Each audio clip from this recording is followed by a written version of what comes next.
When there is a party at home, the party does not end when the guest goes back. Party ends when the house is exactly in the same condition when the party starts. Today, I'm going to talk about EPR, Extended Producer Responsibility. By the time this video will end, you will understand what exactly is the meaning of EPR, why it is important, how the organization and the countries are implementing EPR, and what are the key challenges that we are facing.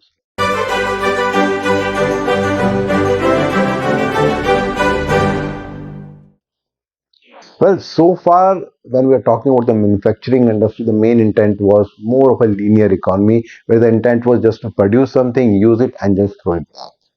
But then, as we are seeing around us with respect to the environment, that when it is hot, it is either very hot or maybe the weather is something different. When it is raining, then it is raining too much. When it is cold, then it is too much cold. And the main intent is that whatever things are happening, they are not predictable, they are unpredictable. And especially it has happened in the last 30, 40 years. And who's responsible? It is people like us who are consuming, who are very much responsible for everything what is happening around us. Now, because of that, it has been thought of that why don't we think rather than with respect to the circular linear economy, think about the circular economy, where the intent is that whenever we are using something, when we are throwing it finally, then rather than throwing it, can we reuse it again? Can we recycle it again? Can we think about it that we are at the design stage, how we can make sure that the resources are used to the minimum or whatever output that is going for the recycling, it is not impacting the environment anymore. So that's why the concept of extended producer responsibility has come, wherein it has been decided that the manufacturer who is manufacturing a product, their responsibility does not end when they sell a product. But even after that, at the time of recycling, they need to make sure that what needs to be done. And when we talk about different governments, there are many policies which are there with respect to the different categories of EPR. It is related to textile, about electronic waste, plastic material, e-waste, and there are so many other categories for which EPR is being applicable in different parts.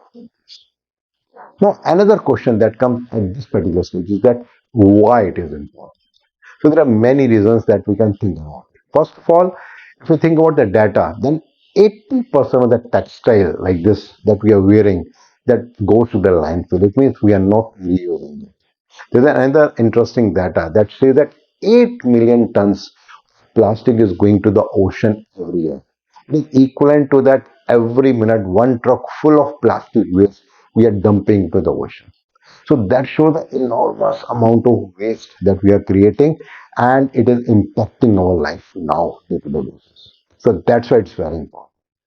Then some of the other things why we think that it should be important. It includes that it helps to reduce the environmental pollution.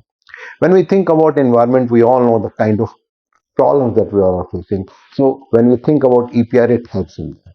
Then secondly, it is also helping eco designs that the manufacturers are being forced to think about the new designs with respect to different concepts. Say, for example, IKEA, if you look into their design with respect to the modular flat packaging system, they are helping the society to move the material or the furniture from one place to another in a very comfortable way. So it is not only helping in that way, but it is also helping that with respect to the transportation, many things are getting solved.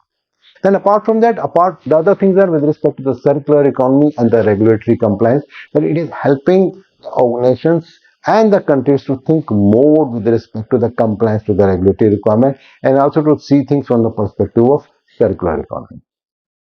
So that brings another important question that how organizations can implement EPR and what are the things which are happening with it.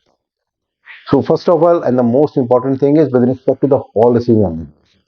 Now, if you look into different countries, they have got different legal frameworks through which they are just trying to implement that the producers are not only responsible for producing the material, but even after that they are responsible. In context of India in 2016, for the waste packaging, there was a new regulation which came that how to dispose of the plastic material and how we can reuse that. When we talk about European Union, in 2022, it was decided that whatever charges that are being used in mobile, laptop, or in other gadgets, they all will be seed time. The main intent is that when there are different type of charges and when we are purchasing a new electronic gadget, so at that time the old charges of no use. So why don't standardize? And very recently, it has also been decided that whenever you are purchasing a mobile phone, purchasing of the charges, idea is that how we can minimize the use of resources. Maybe I have a mobile, I don't need a charger, so why should I go for it? So in a way, we are making sure that the resources are not being used too much as they are being used as of now. Then another way is with respect to the stakeholders collaboration. Now, when we talk about stakeholder collaboration, here the intent is that it is not only the governments who are being responsible for doing everything, they are also engaging the companies to do into that. You must have seen that when you are purchasing any mobile, maybe Apple or Samsung, any other brand, whenever you are purchasing a new one, they are saying that you can give us the old one and then take back the old one. Something similar is happening with respect to the automotive industry. They're talking about it that whenever you are buying a new car, why don't you give us the old car? But there can be many things which are being happening here. First of all, maybe they may be just refurbishing it and then using it again. Maybe they're just taking out all the precious material, they're taking all the metals out of it, and then it can be used. And they also know that how to make sure that all those material which are not of use as of now, they can be dumped at the right place. Then apart from that, there are many other ways in which things are happening. Say, for example, with respect to the infrastructure development. Now, the focus is with respect to this that how we can develop an infrastructure so that the recycling or the scrapping can be done. Like you must have seen that there are many vehicle scrap areas wherein you can scrap the vehicle, and there are systematic ways in which the material can be reused, or maybe in case it is not of use, there is a certain way how to dump. Then apart from that, there are a lot of awareness and education which is happening with respect to EPR.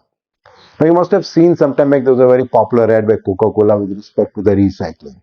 And then off late, you must have also seen that there are many cold drink manufacturers which are putting up in their label that in case you are selling off the waste bottle, then if you are sending it to the authorized dealer, then you can get a certain amount of money back. In case rather than dumping it, you are selling to the right person. And there are different ways in which the EPR is effectively. But then that brings another important question, that what are the challenges that industry is facing with respect to effective implementation of EPR?